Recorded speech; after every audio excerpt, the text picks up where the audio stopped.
안녕하세요. 저는 50대 중반의 여자입니다. 제 나이 또래 분들이 다 그러신 건 아니겠지만, 유난히 요즘 마음이 싱숭생숭하니 그러네요. 아이에게 좋은 일들만 많아 기분이 좋다가도 별거 아닌 거에 울기도 화를 내기도 하고요. 그래도 감사하는 마음으로 마음을 다잡곤 한답니다. 저랑 근 30년을 산 남편도 제가 낯설다고 할 정도이니 뭐가 이상하긴 한가 봅니다. 유난히 마음이 안 잡힐 때는 제가 가는 곳이 있어요. 가서 수다도 떨고 우리 딸 자랑도 하고 오면 기분이 좀 나아지고는 해. 요즘 더 자주 가는 곳인데요. 돌이켜보니 저희와의 인연이 어쩌다 그렇게 맺어졌나 싶어 소개해볼까 하고 이렇게 사연을 보냅니다. 사족이 길었죠. 본격적으로 이야기를 해보겠습니다. 저희 남편은 자영업을 합니다. 작은 사업체인데 제가 규모가 5인 미만 사업체라 제가 그냥 자영업이라 부릅니다. 남편은 싫어하지만요. 그래도 엄연히 사장님이신지라 송 사장님이라 불러는 드리죠. 워낙에 마음이 여리고 남 돕는 일에는 빠지지 않는 모습에 반해 결혼을 했더니 여전히 그러느라 커지지는 못하더라고요. 그래도 성실하기에 가져다주는 생활비 한 번 걸은 적 없었던 사람이었죠. 그러다 15년 전쯤에 믿었던 거래처 사장님이 고의로 도산을 하고는 중국으로 도망을 가 큰 코를 다친 적이 있었습니다. 남편도 그때 많이 놀랐는지 한동안 정신을 못 차리더라고요. 일단은 직원들 월급도 나가야 하고 사업체 운영은 해야 하니 집부터 팔고 어찌저찌 막아 사업체는 유지를 시켰습니다. 그 바람에 14살짜리 우리 딸은 태어나 처음으로 방 2칸에 거실 겸 주방이 있는 빌라에 살게 되었습니다. 중학교 막 올라가 친구들을 겨우 사귀고 있었을 아이가 마음이 상하지는 않을까 걱정이 되기는 했지만 이 또한 이겨내야 하는 일이기에 무던히 지나주기를 바라고 있었습니다. 남편은 믿었던 거래처 사장이 고의로 사기를 쳤다는 사실에 상심이 컸는지 한동안은 회사도 잘 나가려 하지 않았기에 그쪽이 더 급하게 느껴져 딸에게 신경을 많이 못 쓰기도 했고요.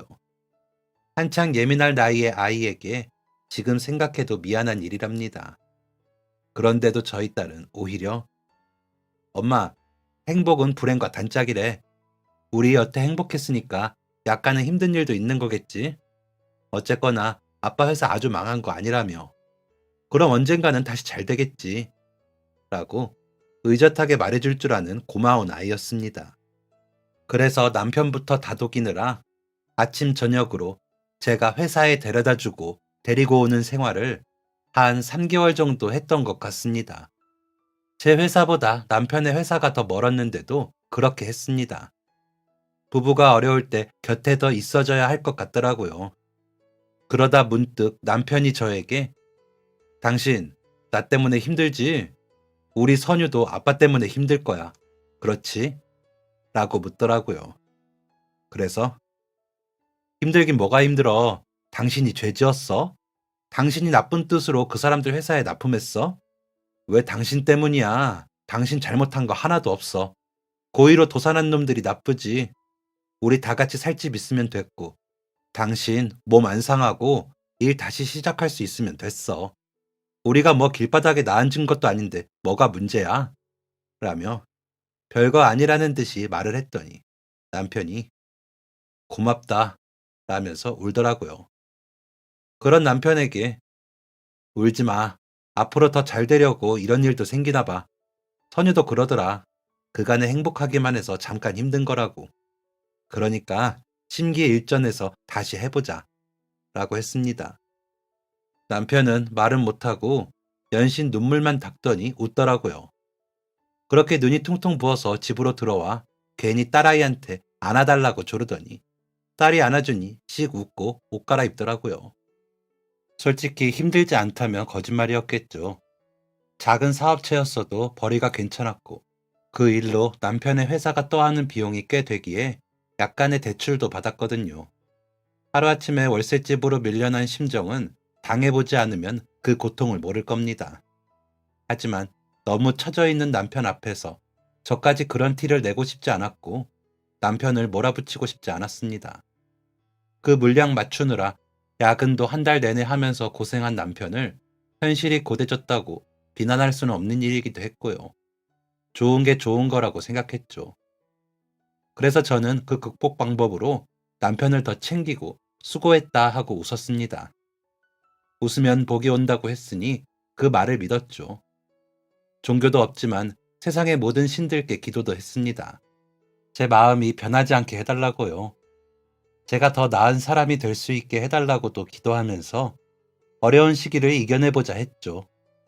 우리 가족이 서로가 서로에게 힘이 될 수 있는 것만으로도 행복이라고 생각했으니까요. 그런 저의 마음을 딸아이가 잘 헤아려 주었고, 한창 사춘기 시기의 아이임에도 한 번도 거칠게 마음을 표현하지 않았습니다. 물론 불평 불만을 말하기는 했지만 굉장히 차분하게 오목조목 구체적으로 말을 하는 바람에 아이에게 미안하다 한 적도 몇 번 있었습니다. 저희 아이가 언변에 능한 재주가 있어 사람을 설득을 잘하는 아이라 그런지 자신의 마음과 불만을 잘 설명해 주더라고요. 여자아이라 더 예민한 구석이 있으니 혹시나 하는 마음에 걱정을 했었는데 너무 잘 지나준 거죠. 진짜 감사한 일이라고 생각합니다. 제 친구들도 제가 전생에 나라를 구했을 거라면서 저희 아이 칭찬을 하고는 했거든요. 제 직장 동료들도 비슷한 또래 아이들에 대해 말하다 보면 아무리 순한 아이들도 한두 번은 큰 소리가 난다고 하던데 저희 부부는 아이와 그런 적이 없었거든요. 저도 신기해서 아이에게 어떻게 그렇게 매번 마음을 잘 다스렸냐고 물어본 적이 있었습니다. 그러자 아이는 눈이 동그래지더니 엄마, 꼭 화가 소리치고 몸짓으로 쿵쾅거린다고 화가 아니잖아. 나는 나대로 다 표현했어. 엄마랑 아빠가 잘 받아주니까 대화로 잘 끝난 거지. 나는 오히려 엄마랑 아빠가 대단하다고 생각했는데? 라며 놀라워하더라고요. 제 친구들 사이에서는 또 저희가 덮어놓고 화내지 않는 부러운 엄마 아빠였답니다. 그 말을 듣고 보니 또 그런 것 같아. 그래, 앞으로도 서로 잘 이해해주자 하고 웃고 말았습니다. 그때 다시 한번 느꼈죠. 세상 모든 관계는 준 만큼 돌려받는 거구나 하고요. 하물며 부모 자식 사이에서조차 말이죠. 그럼에도 아이가 반듯하고 제 할 일에 물러서지 않고 해내는 것에는 항상 공짜로 얻은 것처럼 감사하긴 하더라고요. 그런 아이여서 그런지 학급 임원도 부지런히 하고 친구들과도 잘 지내는 것 같더라고요. 그래서 친구들 데리고 와. 온다고 이야기하면 엄마가 미리 간식이라도 만들어 놓을게. 라고 말을 했더니 엄마, 벌써 몇 명 데리고 왔었어. 이제 와서 간식해주면 먼저 왔던 애들이 서운할 것 같아. 하던 대로 내가 라면이나 끓여줄게. 마음은 고마워요. 라고 하더라고요. 남편은 겨우 정신을 차리고 회사 일에 매달렸지만 한 번 구멍이 난 손실은 쉽게 메워지지 않더라고요. 집에 생활비는 못 가져왔고 직원들 월급을 주려니 겨우 맞추거나 대출을 더 받는 일도 생기고요. 간혹 남편의 사업체가 망했다고 소문이 났다며 확인 전화를 받는 경우까지 생기고 나니 남편은 점점 더 의기소침해졌습니다. 가끔 다들 자는데 불도 켜지 않고 술을 마시는 것 같더라고요. 일부러 그런 때는 나서서 아는 체 하진 않았습니다. 남편도 혼자 마음을 추스를 시간이 필요한 것 같아서요. 착하고 유순한 사람이지만 밝고 긍정적인 사람이기도 했기에 잘 이겨낼 거라 믿고 있기도 했죠. 그런데도 가끔은 불안한 마음이 불쑥불쑥 튀어나와 걱정이 되기는 했지만 제가 조바심을 낼수록 남편이 더 힘들어질 것 같아 일부러 참으며 아는 체를 안 했습니다. 결혼 생활 10년 만에 처음으로 산 집을 몇 년 만에 팔고 이사를 한 것도 모자라 빚이 늘었으니 그것만으로도 남편은 지옥을 살았을 겁니다. 그것도 모자라 사업체 매출은 점점 줄고 불안한 상황이 이어지니 그 기간이 길지 않아도 마음이 많이 쓰였겠죠. 게다가 소문도 안 좋게 나고요. 실제로 일부러 도산을 낸 그 회사와 거래하던 작은 사업체들이 줄줄이 폐업을 했다는 소식이 들리다 보니 남편은 두렵기도 했을 겁니다. 그리고 사기를 친 사람이 중국 어디에서 호화로운 생활을 이어가며 잘 살고 있다는 말을 들었을 때는 너무 괴로웠겠죠. 할 수만 있다면 직접 잡으러 가고 싶을 정도로 괴로웠을 겁니다. 그런데 그 사기꾼을 잡는 것보다 당장의 문제들을 해결하는 게 먼저였기에 속상했겠죠. 그런 상황이 이어지니 자연히 더 힘이 들었겠죠. 그런 남편이 마음을 쓸까 싶어 제가 받은 월급으로 빠듯이 생활을 하면서도 빚 지고 있지 않으니 괜찮다고 하고는 맞춰 살았습니다. 아이는 유행하는 바람막이 하나 사주지 못했는데도 별말 없이 지내주더라고요. 그런 아이였기에 자연히 눈치가 보였습니다. 많이 비싼 옷도 아니었는데 전처럼 사주지 못하니까요. 아이가 작아서 팔이 짧은 외투를 아무렇지 않게 걸치고 웃으며 학교에 가는 모습이 그렇게 짠하더라고요. 그런데도 입 밖으로 말은 못하고 그저 눈치만 보았죠. 그렇게 생활을 유지하고 남편 추스르고 아이 눈치 보느라 정신이 없어 이사 간 지 3개월이 지나도록 이웃에 누가 사는지 무슨 일이 있는지는 잘 모르고 지냈습니다. 간혹 마주치는 이웃들의 얼굴도 제대로 보지 못하고 인사만 했습니다. 말 그대로 제 문제만으로 머리가 터질 것 같아 다른 일에 신경을 쓸 수가 없더라고요. 누가 뭐라 하지도 않는데 혼자서 그렇게 남편과 아이의 눈치를 보면서 진이 다 빠진 것이었습니다. 남편과 아이는 또 그런 저의 눈치를 보았겠죠. 그렇게 서로가 불안하던 시절이었던 것 같습니다. 처음에 이사하고 3개월 정도는요. 그러던 어느 날 집에 들어섰는데 식탁 위에 수세미가 3개 가지런히 놓여 있더라고요. 알록달록 예쁜 색실로 뜬 수세미는 꽃 모양도 있고 딸기 모양도 있고 스마일 모양도 있더라고요. 그래서 어머, 이거 뭐야? 우리 딸이 엄마 선물로 주는 거야? 라고 물으니 딸이 막 웃으면서 치, 누가 선물을 수세미로 해? 육교 위에서 할머니가 직접 뜨신 거라고 파시기에 샀어. 다 팔고 그것만 남아서 남은 것만 팔면 집에 들어가시겠더라고. 2,000원에 3개라 그러셔서 샀어. 다리를 좀 저시기에 정리하는 것 도와드리고 계단 내려가는 것만 도와드리려고 했는데 방향이 같아서 여쭤보니까 우리 옆집 사시더라. 할머니가 웃는 얼굴이 너무 좋으셔. 꼭 만화에 나오는 인심 좋은 할머니 같아. 앞으로 만나면 인사해야겠어. 엄마, 할머니 본 적 있어? 라고 하더군요. 그래서 아니, 그러고 보니 한 번을 못 뵀네? 라고 하면서 제 아빠 닮아 어려운 사람을 못 지나치는구나 싶어 웃음이 나더라고요.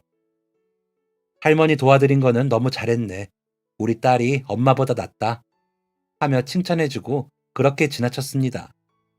그러고는 저는 저대로 사느라 바빠 잊어버렸죠. 여전히 남편 출근길이며 퇴근길을 챙기기도 했고 집으로 돌아와 식사 준비를 하느라 정신이 없었으니까요. 저와는 오고 가는 시간이 안 맞는지 저는 그 후로도 한동안 할머니를 뵙지 못했습니다. 아이는 종종 할머니와 육교 위에서 있었던 일들을 말했기에 말로만 건너듣기만 했죠. 아이는 할머니와 무슨 일이 있었는지 제법 구체적으로 말을 하곤 했거든요. 할머니는 장사를 마치고 돌아간 집에서 하루 종일 손뜨개만 하신다고 하더라.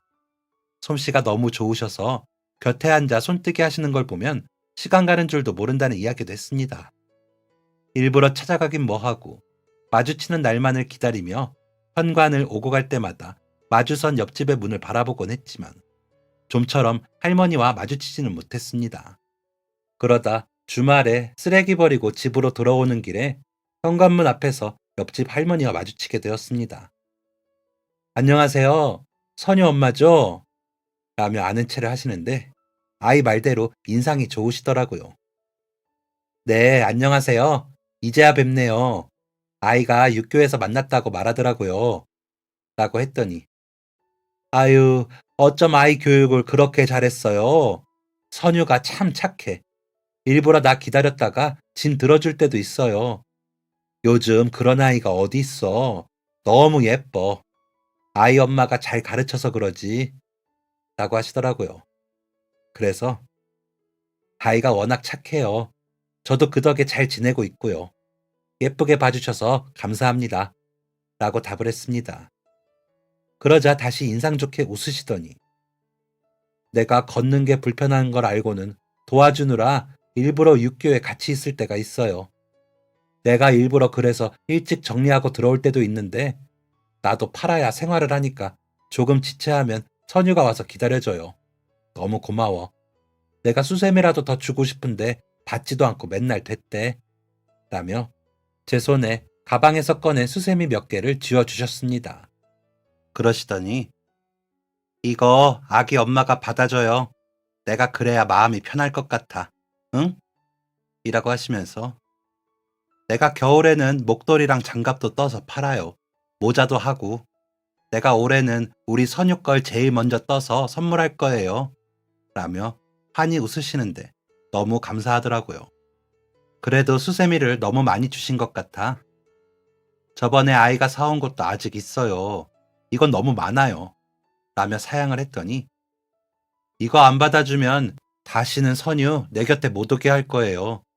아무리 나이가 들어도 나도 염치라는 게 있는데 손 부끄럽게 하지 말고 받아줘요. 라고 하시기에 어쩔 수 없이 수세미를 받아들었습니다. 그 후로도 자주는 아니었지만 마주치면 저와 인사를 나눴고 아이는 그저 별 티도 내지 않고 할머니를 돕는 것 같더라고요. 아이가 좋다고 하기에 저도 별 말을 하지 않았습니다. 그렇게 시간이 3개월 정도 흘렀을 때 남편은 회사가 겨우 안정이 되고 있다며 가슴을 쓸어내리고요. 그렇다고 한 번에 형편이 좋아지진 않았지만 더 이상 빚을 내지 않고 빚을 갚을 정도는 되었으니 다행은 다행이었죠. 여전히 집에는 생활비를 가져오지는 못했어도 안정적으로 돌아가기 시작했다는 자체가 저희 부부에게는 다행이고 감사한 일이었습니다. 문제가 한 번에 해결되지는 않더라도 나아질 기미가 보이니까요. 너무 다행이고 감사한 일이라며 부부끼리 작게나마 자축도 했습니다. 원래도 큰 욕심이 없던 남편이었기에 가능했던 것 같습니다.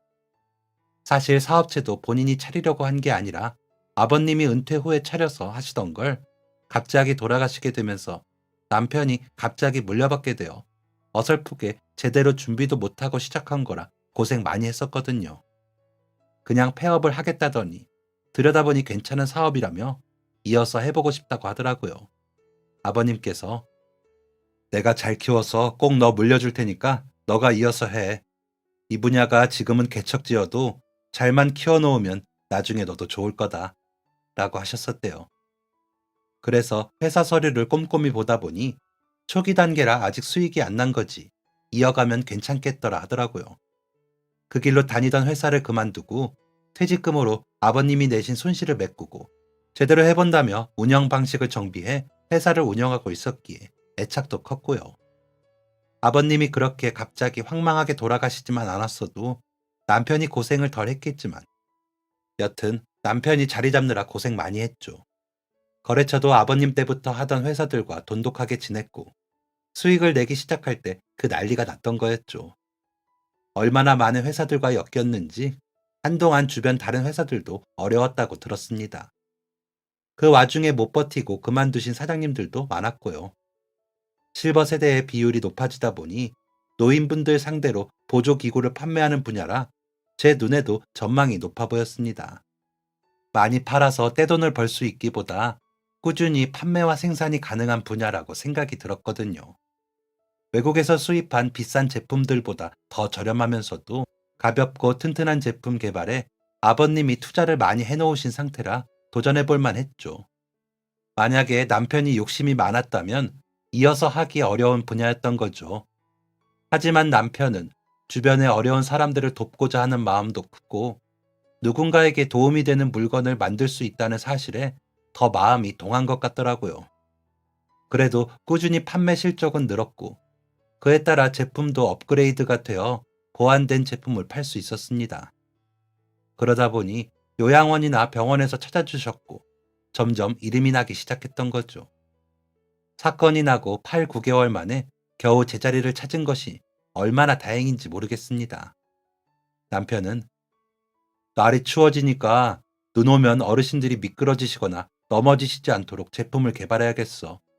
직원분들하고 상의 중인데 당신 뭐 좋은 생각 없어?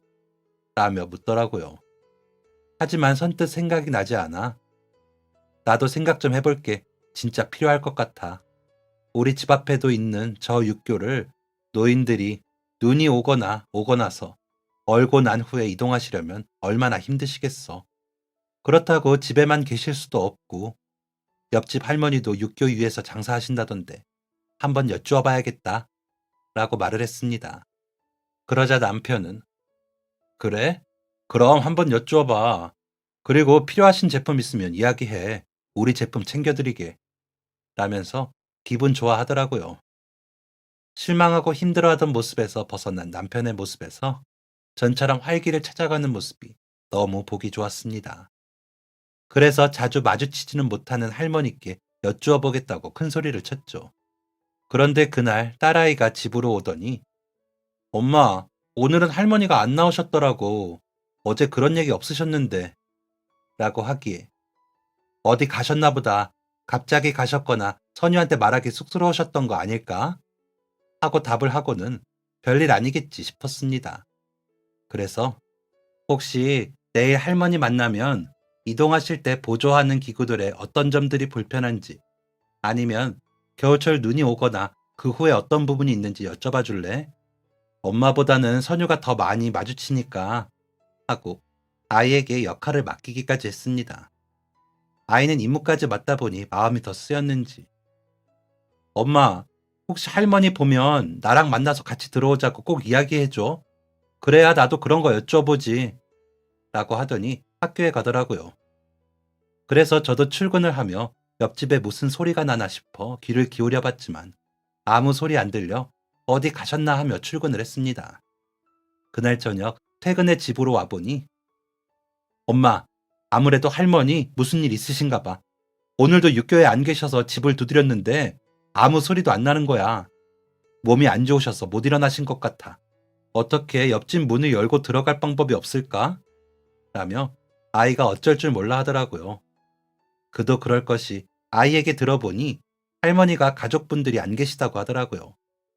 결혼을 하시긴 하셨는데 아이를 낳기도 전에 남편분과 헤어지셔서 친정으로 돌아가 사시다가 친정 부모님 돌아가시고 형제들 흩어지고 하다 보니 혼자였다고 하신 걸 저에게도 아이가 전에 이야기했었거든요. 그래서 아이는 더 걱정이 된다며 발을 동동 구르는 상황이었고요. 혹시나 혼자서 쓰러지시기라도 했으면 큰일이라는 생각에 119에 신고를 했습니다. 저희 친정 엄마도 돌아가시기 전에 혼자 쓰러진 걸 이웃에서 연락해 주셔서 병원에 가 위기를 넘기신 적이 있었거든요. 그 생각에 저도 신고를 할 수 있었습니다. 놀라고 당황한 아이를 진정시키면서도 저도 진정해 보려고 노력했습니다. 하지만 좀처럼 마음이 차분해지지는 않더군요. 구급대원은 문 밖에서 여러 차례 확인을 하더니 문 손잡이를 뜯더니 할머니의 현관문을 열었습니다. 혹시 모를 상황을 대비해 제가 먼저 들어갔는데 집 입구부터 싸늘한 한기가 느껴졌습니다. 육교 위도 상당히 시려우셨을 텐데 할 정도로 집은 추웠습니다. 그런 바닥에 할머니가 이부자리에 누워 계시더라고요. 구급대원들은 할머니의 생사를 확인하셨고 그제야 할머니의 아이고 하며 앓는 소리를 들을 수 있겠더라고요. 일단은 응급실로 모신다는 구급대원의 말에 아유 아니에요. 그냥 약 먹고 좀 잤어요. 괜찮아요. 하시더라고요. 할머니 말씀으로는 몸살이 나서 약을 드시고 그냥 주무셨다는데 집이 너무 냉골이라 제가 다가가며 할머니 난방은 왜 다 꺼두셨어요? 저희가 난방을 돌릴 테니까 일단 방이 좀 따뜻해질 때까지 응급실 가서 치료받고 오세요. 병원비 걱정은 마시고요. 하면서 할머니가 누워 계시던 이불 속을 만졌는데 그것도 겨우 할머니 체온이 데우고 있을 뿐 얼음장이었습니다. 깜짝 놀라 할머니 장판이라도 켜시지 이불 속도 추워요. 이러니 몸살이 나시죠. 라고 했더니 아휴 아니에요.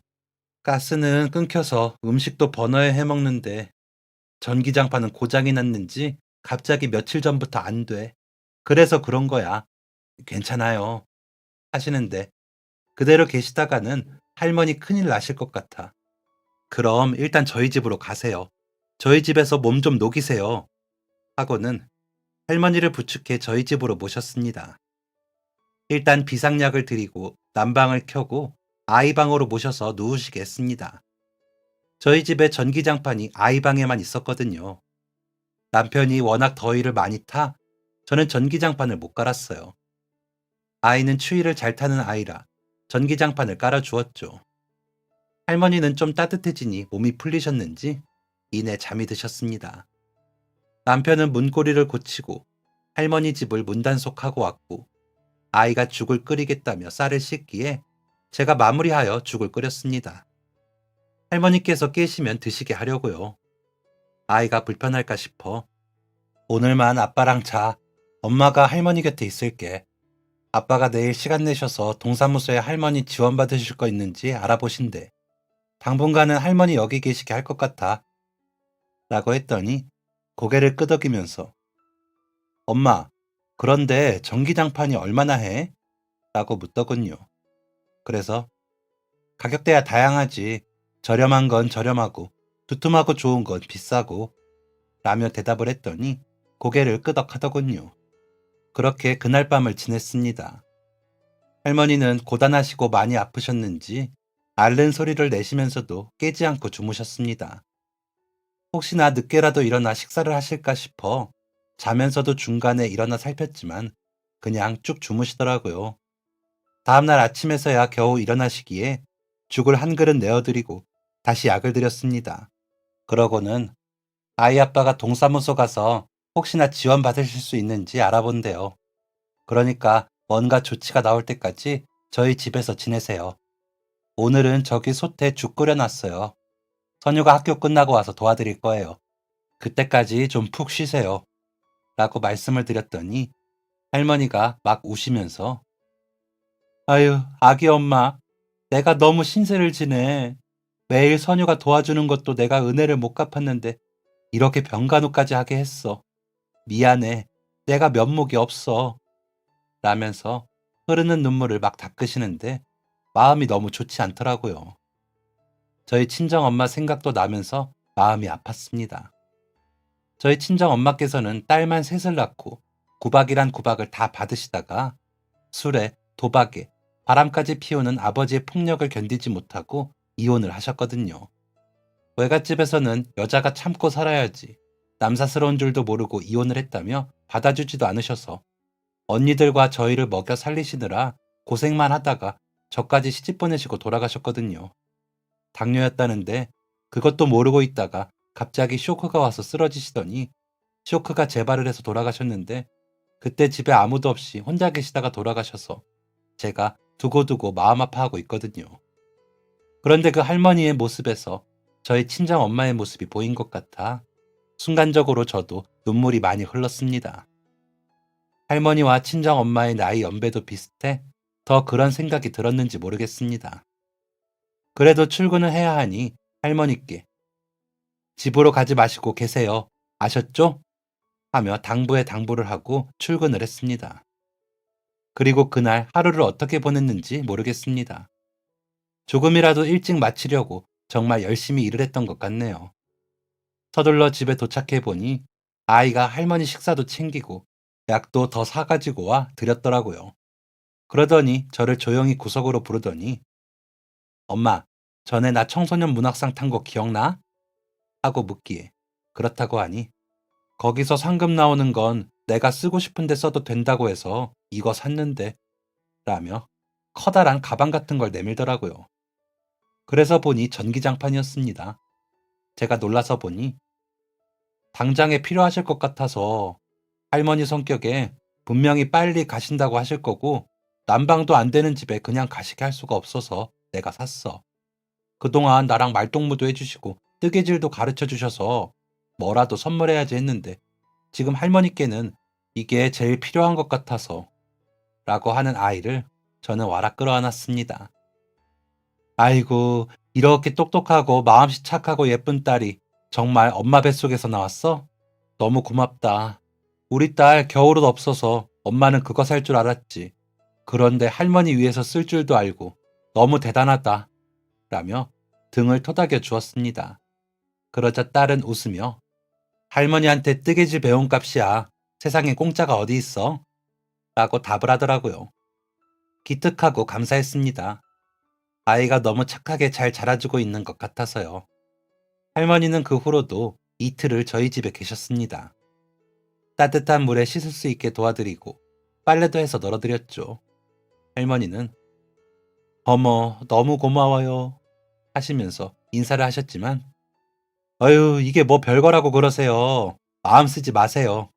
라며 안심을 시켜드렸습니다. 다행히도 보일러가 고장났던 거라 가스는 다시 들어왔고 보일러가 돌아가고 가스레인지에 불이 켜지자 할머니는 너무 좋아하시더라고요. 방바닥도 완전히 따뜻해지는 걸 확인을 했고요. 동사무소에서는 복지사분들이 오셔서 살펴주시기로 했다고 하더라고요. 지원금도 조금 나오게 되었고요. 집으로 가신다는 할머니께 아이가 산 전기장판을 새로 깔아드리며 선유가 할머니 춥지 마시라고 상금 탄 걸로 샀대요. 따뜻한 데서 푹 주무시고 얼른 기력 회복하세요. 하고 말을 했더니 할머니는 눈물을 흘리시면서 내가 이걸 어떻게 받아? 세상에, 어머나 하시더니 내가 이거 덮고 100살까지 살겠어. 너무 따뜻하다. 고마워 진짜 하시더라고요. 그 후로는 일부러 음식을 더해서 할머니 댁에 가져다 드리고 쉬는 날 가서 집안에 고쳐야 할 거 있나 보고 고쳐도 드리고 다 잘 되는지 확인도 했습니다. 할머니는 전에 하셨던 말씀대로 아이의 목도리를 겨울 선물이라며 떠주셨어요. 아이는 둘러보더니 너무 따뜻해요. 감사합니다. 라며 좋아하더라고요. 그러더니 겨울 내내 그 목도리만 하고 다녔습니다. 그러더니 할머니를 주제로 글을 써서 전국 대회에서 상을 타고 하면서 글쓰기에 재미를 붙이는 것 같더라고요. 말만 예쁘게 하는 게 아니라 글도 예쁘게 잘 쓰는 아이가 자랑스러웠습니다. 할머니는 아이가 상을 탈 때마다 모자, 장갑, 머리핀, 머리끈 등등 여러 가지를 직접 손뜨개로 만들어 주셨습니다. 아이는 그 선물을 봄을 모시듯이 하면서 소중히 간직하더라고요. 계절에 상관없이 할 수 있는 것들은 계속 지니고 다니기도 하고요. 친가, 외가 다 할머니가 안 계시다 보니 할머니 정을 모르고 자랐는데 그렇게라도 채울 수 있는 것 같아 다행이라는 생각이 들었습니다. 그렇게 할머니와는 계속 왕래를 하며 한 식구처럼 지냈습니다. 남편이 제작 판매하는 제품들을 할머니께 시범용이라고 드리고 개선점에 대해 듣기도 하고요. 그 덕인지 할머니는 육교 오르내리시는 게 좀 더 편해지셨다면서 좋아하시기도 했습니다. 걷는 양도 늘어 운동량도 늘었다면서 좋아하시더라고요. 남편은 할머니 덕분에 제품 개발에 도움이 된다며 좋아했고요. 그렇게 지내다 보니 저희는 형편이 좋아지게 되었고 아이가 수능이 끝나고 대학에 입학하는 대로 이사를 가기로 했습니다. 저희가 살던 빌라가 재개발 지역이 돼서 더 이상 살고 싶어도 못 살게 되기도 했고요. 할머니는 정부에서 독거노인에 대해 지원해주는 월세 지원 프로그램의 도움을 받아 사시던 동네에서 머지않은 곳에 이사를 가시게 되었고요. 저희와 가까이 계시면 좋은데 그것까지는 저희가 역량 부족이라 아쉬웠지만 자주 찾아뵙기로 약속을 했습니다. 마음이 안 좋아하는 저희 가족에게 밝게 웃어 보이시며 걱정 마. 나한테는 이 전기장판이 있잖아. 이것만 있으면 나는 100살까지 산다니까. 여태 혼자 잘 살다가 감사하게도 선윤을 만난 거지. 내 보기에 이게 무슨 호사인지 몰라. 몇 년을 그렇게 신세졌으면 됐어. 라고 하시더라고요. 아이는 할머니와 멀어지는 것에 제일 속상해했습니다. 정말 정이 많이 들었으니까요. 할머니가 고민을 털어놓으면 그렇게 잘 들어주셔서 저와 아이의 대나무숲 같으셨거든요. 아이는 그런 와중에도 수능을 봐야 하니 마음을 다잡고 마지막까지 최선을 다했습니다. 그간 받은 상으로 원하는 대학에 갈 수 있을 것 같기는 한데 수능을 못 보면 다 허사라며 마음을 졸이더라고요. 드디어 수능날 아이에게 너무 긴장하지 말고 침착하게 잘 봐. 최선을 다했으면 그것만으로 된 거지. 라고 했더니 고개는 끄덕이는데 표정은 멍하더라고요. 그리고 문을 나서는데 할머니가 나와 계시더라고요. 그러더니 아이 손에 직접 뜬 장갑을 끼워주시면서 시험 잘 보고 와. 우리 선유는 잘할 거야. 그렇지? 하시니 아이는 밝게 웃어 보이더니 너무 따뜻하겠어요. 손 다 풀려서 시험 잘 보겠다. 더라고요. 아무래도 할머니를 안심시켜 드리려고 그랬겠죠. 모두가 정신없이 서두르느라 그 장갑을 껴보지도 못하고 그렇게 할머니와 인사를 하고 남편과 저, 아이는 수능 고사장으로 향했습니다. 가는 차 안에서 저희는 아무도 어떤 말도 하지 못했죠. 그런데 아이가 갑자기 "어?" 하는 겁니다. 그래서 "왜? 뭐 두고 왔어?" 라고 물으니 "엄마, 이거 돈이지?" 하면서 펼쳐 보이는데 100만 원짜리 수표가 3장이 돌돌 말려 장갑 속에 있었던 거죠. 저희 식구는 할머니가 깜빡하고 넣어 놓으시고는 잊어버리셨나 보다 하면서 돌려드리자고 했습니다. 그래서 아이에게 그 돈을 받아 다시 집으로 가서 할머니 댁 현관을 두드렸습니다. "할머니, 이게 아이 장갑에서 나왔어요. 이런 거 잃어버리시면 어떻게 해요?" 라며 내밀었더니 할머니는 그 돈을 다시 제 쪽으로 미시더니 "이거 선유 등록금에 보태. 이사하고 하면 빠듯할 거 아니야? 내가 그동안 그 집 덕을 그렇게 봤는데 이 정도는 하고 싶어. 나 진짜 열심히 모았다. 그러니까 제발 거절하지 말고 받아줘. 안 그러면 너무 내가 처량할 것 같아." 라고 하시는 겁니다. 하지만 300만 원이라는 큰 돈을 넙죽 받을 수는 없어. 저는 발을 동동 구르며 "할머니, 이거 너무 많아요. 이러시면 제가 뭐 바라는 사람 같잖아요." 라고 했더니 "그런 거 아닌 거 세상 사람들이 다 알아. 아무것도 없는 노인네 이렇게 들여다봐주는 이웃이 어딨어. 돈 300이 아니라 3천을 바래도 그건 못해. 그러니까 제발 내 손 부끄럽게 하지 말고 넣어놔. 나도 체면 좀 서자." 하시기에 그 돈을 받았습니다. 시험을 마치고 집으로 돌아온 아이에게 전달하면서 "이건 선유가 가지고 있다가 등록금 내자. 할머니가 너무 그렇게 하고 싶으시대." 라며 아까의 일을 이야기했더니 조용히 눈물만 흘리더라고요. 그러더니 벌떡 일어나 할머니 댁으로 가더니 "할머니, 할머니 맛있는 거 드시고 병원에나 좀 가시지. 제 등록금은 뭐하러 챙기세요. 저는 이제부터 아르바이트도 하고 할 건데." 라며 울먹이며 때를 부리더라고요. 할머니는 그런 저희 아이를 부드러운 눈빛으로 보시더니 "이렇게 예쁜 아이와 인연이 닿았는데 뭐라도 하고 싶어서 그러지. 선유야, 너는 진짜 좋은 아이야. 이 할미는 선유가 세상을 빛낼 아이라고 생각해. 그 발걸음에 조금이라도 보태면 나중에 내가 복을 받을 것 같아. 그러니까 사양하지 말고 받아줘." 라고 하시더라고요. 아이는 그런 할머니를 부둥켜 안더니 엉엉 울더라고요. 그 눈물은 할머니가 아끼며 고생하셨을 걸 알기에 흘리는 눈물이라는 걸 저 역시도 알아서 저도 또 눈물이 나고요. 정부 보조금 조금에 뜨개질로 한 땀 한 땀 만든 물건들을 매일같이 노점에서 팔아서 먹을 건 못 드시고 아프신 것 참아가며 만드신 귀한 돈이라는 걸 우리는 모두 알았기에 더 값지고 고귀했습니다. 마음 같아서는 돌려드리고 싶었지만 그렇게 하시는 할머니의 마음을 알았기에 함부로 하지도 못했고요. 그래서 앞으로 받은 것보다 더 잘해드리자는 생각을 했죠. 비록 멀리 이사를 가게 되었지만 그래도 자주 오고 가며 챙기자고요. 아이는 할머니가 주신 등록금 덕분인지 본인이 바라던 대학에 바라던 과에 입학하게 되었습니다. 그리고 저희는 이사를 했고 할머니도 이사를 하셨죠. 그러고는 지금까지 할머니와 왕래를 하고 있습니다. 바로 옆집에 살 때만큼 오고 가지는 못하지만 일주일에 한두 번씩은 할머니 댁으로 가고 있습니다. 할머니가 병원에 가시거나 장 보러 가실 때 혼자 못 가시니 저희가 꼭 동행하고 비용도 지불할 때가 많고요. 여전히 신세 지는 걸 힘들어 하셔서 온전히 저희가 하게는 두고 보지 않으시더라고요.